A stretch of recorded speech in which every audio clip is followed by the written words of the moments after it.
Hey, you know, it was just a few weeks ago when we were clearing deep, deep snow off our driveway and sidewalks, and this year was a little bit different. It was really fun doing it because we were testing Yarbo, the autonomous robot snowblower. Well, we're here in the beautiful Hamptons outside of New York. Spring is in the air, the grass is growing, it's pretty long, it needs to be cut, but we're doing it with Yarbo again, but this is with the M1 attachment. Let's go.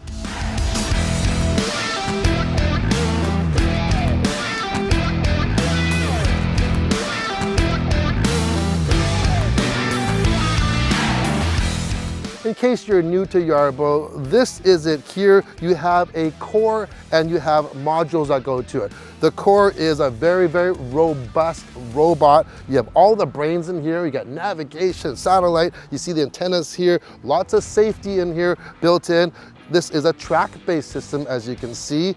And you have a big, big 38 amp hour battery. This thing is so powerful. And not only does it clear snow and mow lawns, it does so much more. And we have one of the co-founders of Yarbo here to tell us more. Ken, take us through this brand new Yarbo and M1. Sure. So Yarbo is basically your intelligent yard assistant. At the core of Yarbo is what we call Yarbo's core, or you can think of it as its universal main body.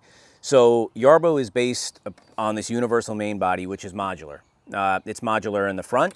So this has the M1 lawnmower attachment attached to it, but maybe you would have the snowblower attached to it or the leaf blower.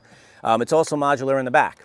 So just like you can connect the snowblower in the front, if you wanted to connect the blower in the back, you could do that too. So you don't have to swap out the lawnmower for the blower when you want to do different functions. You can actually just use two different modules at the same time, which is really nice. You were telling me there's a real cool feature about this Yarbo over here. Show me what we got. Sure. So every Yarbo, if you just purchase a Yarbo and you maybe don't purchase a module to start with, you just want to get your hands on a Yarbo. Every Yarbo comes with something called a smart cover. So this smart cover has all the brains that our module would normally have, any kind of module that we offer. So it could do a couple things. One of them is follow you around the yard. So if you want to do yard work, or maybe you're like my parents, my mother, she loves doing yard work, but she can't, lift heavy things anymore. So it has follow me mode.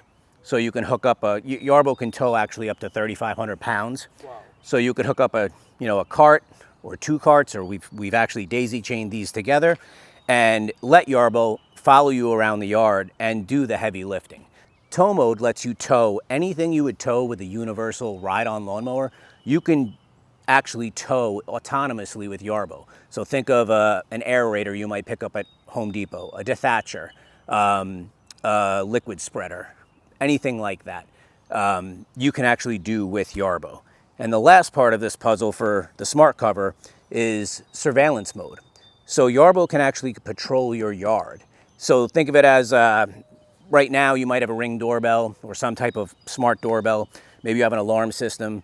The only issue with that is when someone gets up to the front of your door or breaks a window or something like that, that's when you're alerted. But with Yarbo, you can actually set it to patrol your yard. Or say from these hours, sit in front of my yard and notify me if you see anybody. Make an announcement that says, hey, the owner's been notified, he's been sent a photo, please leave the yard immediately. And then you can decide whether or not you want to set off an alarm on Yarbo, because it does have built-in speakers. You could speak actually through those speakers as well, or you could simply ignore the alert. Now you could do this anywhere in the world. Anywhere in the world. Yep. You can actually monitor Yarbo anywhere in the world, and you can teleoperate Yarbo anywhere in the world. So what Yarbo sees, you can see through the app. So you can teleoperate him from anywhere in the world and remote control him if you'd like, or let him run autonomously. And while it's running autonomously, see what Yarbo sees. All the brains of the operation are in the main body itself, or what we call our core. So you can see its treads on each side. And this unit, because it's operating on the lawn, has these little inserts in, which smooth out the lugs here so that it doesn't damage the lawn. That was really, really important. A couple of other things, your RTK antennas. We have two, which are pretty unique in the industry. In the front here, so we have cameras, that flank each side. We have 360-degree sensing all the way around Yarbo. Now this is wireless charging right now? Yeah, so wireless charging was key. It's not so much for, it wasn't detrimental for the lawn, but we had to have it for the snow. So what Yarbo will do is it'll drive onto the wireless charger, blow off the snow, and then turn around and charge itself. If we relied on traditional ways of charging and used contactors, we didn't want to have to worry about them shorting out or corroding or just building up with snow and not being able to make a solid connection. So yeah, that took a lot of development, but really, really unique in the industry is the wireless charger for sure. So one thing we might want to do is just take a look at these two units real quick. These are just two kind of common autonomous lawnmowers in the industry, and you'll notice one kind of striking thing right away. They're much smaller than Yarbo. Way smaller. Yeah. So this has about a 7-inch cutting deck. I believe this has about a 9-inch cutting deck. Yarbo has a 21-inch cutting deck, which we can get to in a minute. But these are traditionally how even the newest. This is one of the newest models out there. The sensors on them, you'll see there's one camera in the front. And that's its sensing. That's where it does all its sensing. So it can only see from here forward. It's the same with this unit.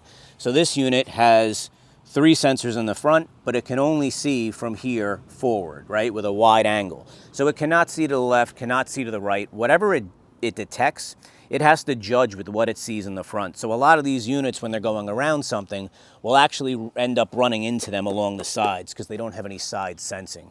So just to show you how kind of we handle scenarios like that and how we're a little bit different, we have 2 cameras in the front. They're 2 high-resolution cameras. They use binocular vision the same way our eyes work, excuse me. We have 2, which are really on each side, so 4 ultrasonic sensors. We have 2 here and 2 here. So that actually lets us know the distance to objects on the side of Yarbo, which is really, really important. And then on the main body, we have cameras. And you'll also notice something that's a little unique is next to each camera is a light. In the front here, there's 2 bright headlights. Most competing units do not have headlights. The reason why that's so important is whether you're trying to detect objects at night or whether you're trying to navigate at night where you don't have a GPS signal, you need to be able to see what you're doing in order for the vision to work. So one of the really nice things with Yarbo is that it can go out and operate at night.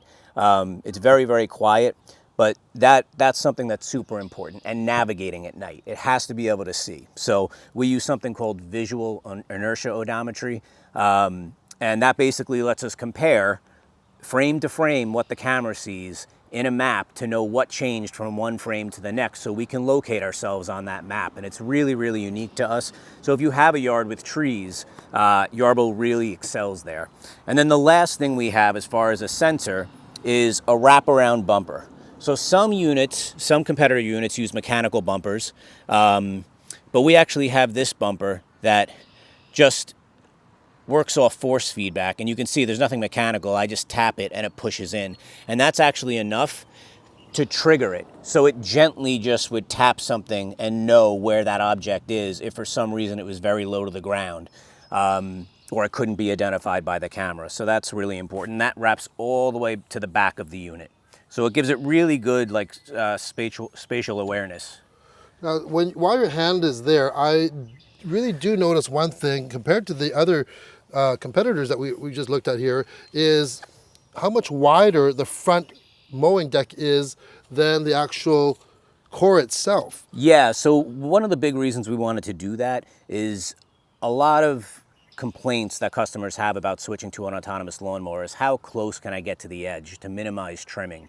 So because the deck is actually a bit wider than the body, we can get right along things and not have to worry about, say, falling off the end of a curb with Yarbo or a retaining wall or hitting the side of a fence because the cutting deck is slightly wider than the treads, and that's by design. That's definitely not the case with those other ones that we just had a look at. Correct. Usually the deck is actually smaller than the actual unit itself. And that's also another thing. They usually have to go over an area, at least 50% overlap from pass to pass. So let's have a look underneath this deck here. Sure. And so how wide of a cutting path do we get? Yeah, so standard in the industry is about 7 to 9 inches. This is 21 inches. It uses dual cutting discs. So the range goes from 4 inches high down to 1.2 inches, which is really rare in the industry too. Usually either have to buy a high cut model of a product or a low cut model, but if your circumstances change, then you would have to buy a different unit. Some other unique features, these big caster wheels. So these big caster wheels you typically won't find, and one of the reasons for these big caster wheels that you wouldn't find on competing products is because although they're big, they're somewhat thin and they can tend to sink into the sand and dirt. But Yarbo has a tension spring built in to take the weight off of these wheels. So in the back of the module, there's actually a spring, and I'll go into that in a second. Another unique thing is this skirt.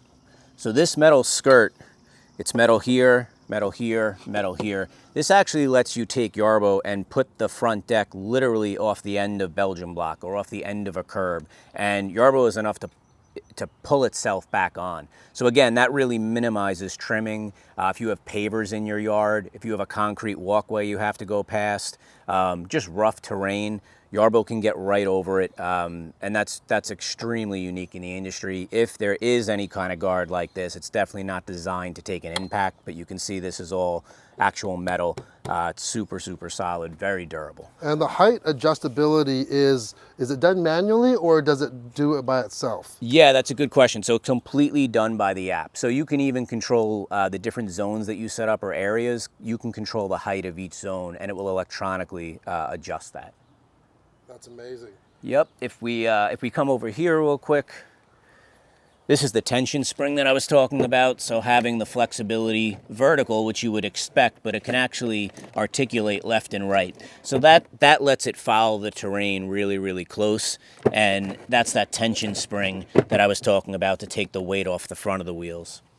If we spin around this way, one last kind of little surprise here, there's a port on each side, and what we call an accessory port here, yep, and one on the other side as well.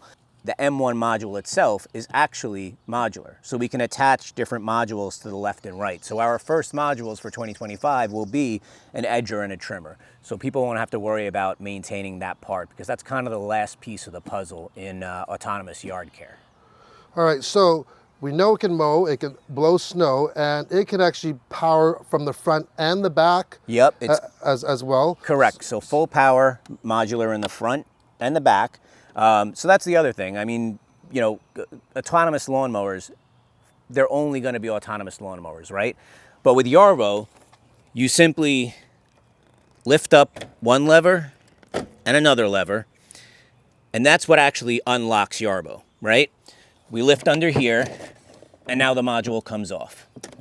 Once the module is off, if I want to come over here, I can just disconnect this with one pull, and now this whole module comes off, and I could put on a snow blower, I could put on the leaf blower, modules we develop in the future. And if I want to put it back on, I'll just snap this guy back in. You're going to hear it click like that. I'm going to take it and just line up these pins. I'm going to lock these down so it's no tools. And then simply lift it on and you're done. So in about 20 seconds, you could swap out modules. And now Yarbo can do something completely different. So really what you're getting with Yarbo is a modular kind of ecosystem for your yard. Just like you might have a power tool that has one battery and multiple tools to it. That's the whole point of Yarbo. Okay, Yarbo is working away. One of the best things is how quiet it is. Listen, you can just hear grass being cut, that's it. There's no high whine or anything. It's absolutely beautiful, it's very peaceful. But you know what, the location that we're at here has been specifically chosen because it really emulates what most of us have, a regular yard. We have a hill, we have lots of obstacles, a playground, there's a dock, there's a low slung hammock, a fire pit, chairs, and it's a really good test to see how Yarbo actually navigates all these obstacles, and it's doing a great job. There's some chairs, it's going around right there, and yeah, it takes a little bit longer for sure, but it's a robot. Who cares how long it takes? And it does these larger turns sometimes just to protect your lawn, so it's doing a great job so far.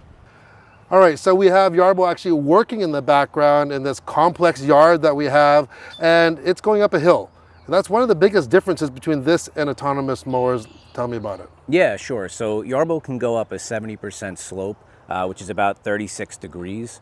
And that's really due to the traction, the treads that we have. It gives it really superior traction and also the floating front deck.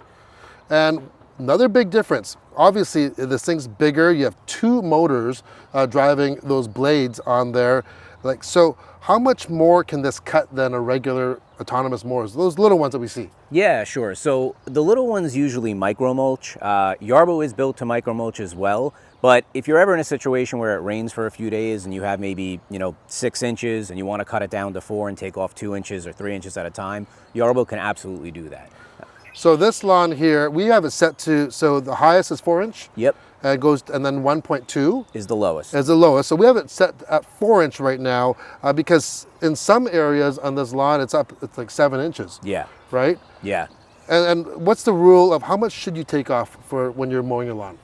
So most robotic lawnmowers take off about 1 millimeter at a time. They go out every single day and just shave off a little. The traditional rule is a rule of thirds. So if you have 3 inches, you should take no more than 1 inch off at a time. All right, so this yard here is pretty big. Yep. Okay, I think what is it, about 10,000 square feet around there? Yeah, the back, yeah. Okay, so how much can we mow on a single charge? Sure, it's about a third of an acre per charge. Third of an acre per Yep. charge.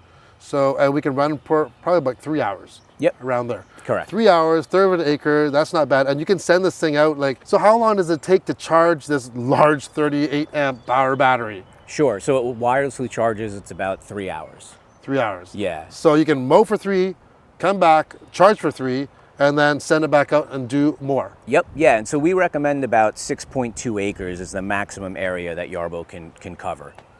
6.2 acres, that's huge. Yeah, to put that in perspective, the next, say, consumer grade automower, 2 different models from 2 different competitors can cover about 2.5 acres. So if you wanted to buy an autonomous mower, why Yarbo? Sure, so the average price for an autonomous lawnmower that can typically cut anywhere from 2.1 to 2.5 acres is about $4,000 to $6,000 depending on the brand you get. So you would need 2 or 3 units to cover the same area Yarbo could.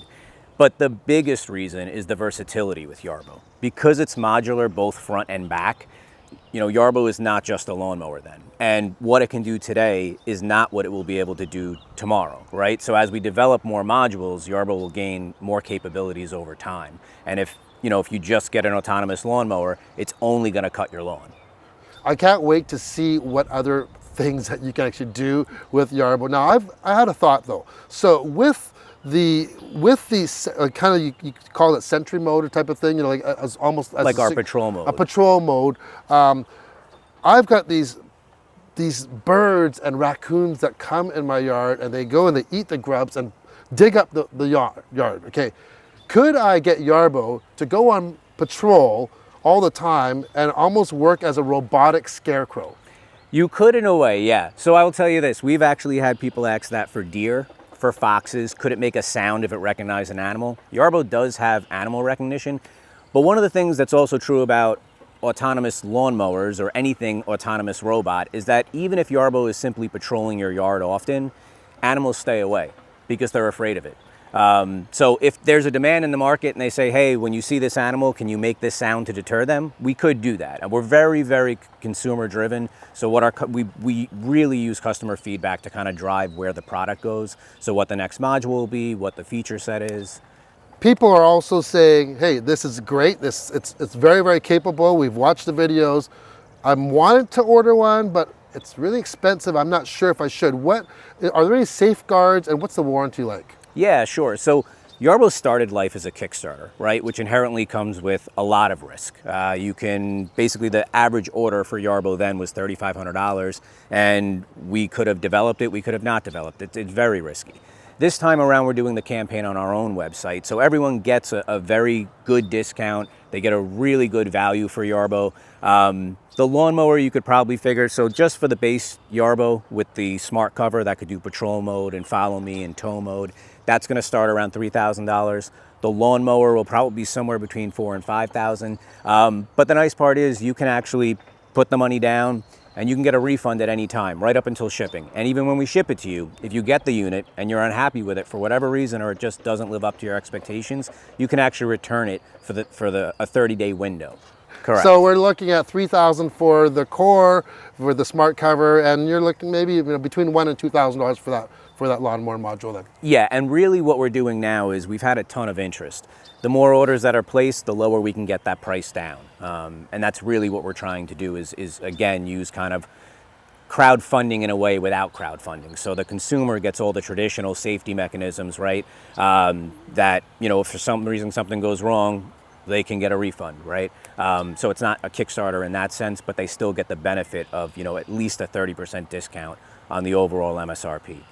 So Ken, I have the S1, which is the snowblower, and the Rover. Yep. Okay, this new one coming out is a little bit different in terms of the connectivity though, a little bit, and how it operates with the satellites, right? Yeah, correct. So there's a couple things. One thing we heard from the community was connectivity, right? 6.2 acres is a very large area, and people don't want to blanket their yard with Wi-Fi. They also don't want to be required to do like a 4G subscription. So we have a special Wi-Fi protocol built into Yarbo that will cover actually up to 32 acres. So no one has to worry about, blanketing their own yard or paying a monthly subscription. And if they do want to use 4G or something like that, they can use their own SIM card with their own carrier. They're not tied to us, and they can use it that way. So connectivity is a big focus of ours. You'll hear some competitors need line of sight from the base station to Yarbo. We don't need any line of sight. Another big challenge is working under trees. So one of the features we tried to focus on is basically when we go under trees and we lose GPS, what sensors can we rely on to let Yarbo know exactly where it is and still get centimeter level accuracy? Because you can have some really dense tree cover in yards, and for a lot of autonomous lawnmowers that's a big struggle. So we use something called visual inertia odometry, and basically when we don't have GPS, we rely on what changes frame to frame in the camera, as well as using the sensors inside Yarbo to be able to always know where Yarbo is and position itself. So can I get that type of Wi-Fi protocol on my snowblower, on my 2023 Rover? Yeah, so anyone that purchased an M1 or lawnmower, because that's where you would really need that acreage coverage, yeah, will absolutely get the inserts to put into the tracks so it doesn't damage the lawn. And they'll also get a retrofit kit to let them cover that same, 32 acres in a perfect world, right? But absolutely that's 6.2 acres with no problem. It goes through obstructions. It's a really, really good protocol. So just like the snowblower, the M1 also has sensors for safety. I am standing in front of Yarbo. Is it going to detect me, or is it going to turn me into a Brian smoothie? It stopped. It's backing up now. And what's it going to do? It's kind of sniffing me out. It's kind of like a dog. Good boy, Yarbo. And it's going to go around me. Pretty smart. Oh, it's close, but you want a nice close cut, right? I'm alive. Okay, who is Yarbo for? It's not just for people that need an easy ride like me. If you have a decent sized yard, if you have a good sized driveway that you need plowed, you may be a landscaper, or you just like to garden and you need to tow something, have this thing follow you. It's so versatile, and the best thing about it is that there's a lot of value here. Yes, it's a few $1,000s, but you are getting more than just a lawnmower. Other ones that have similar capabilities to this run the same price, if not more, and they're only a lawnmower. I'd say, hey, get this, it could do so much more, but that's my opinion. Anyways, I can't wait to share my thoughts with you on the mower when we get our hands on one, try it on our own lawn. But until then, farewell from the Hamptons. Leave a comment below, let me know what you think. Ciao. Let's go, Yarbo, go. Woohoo!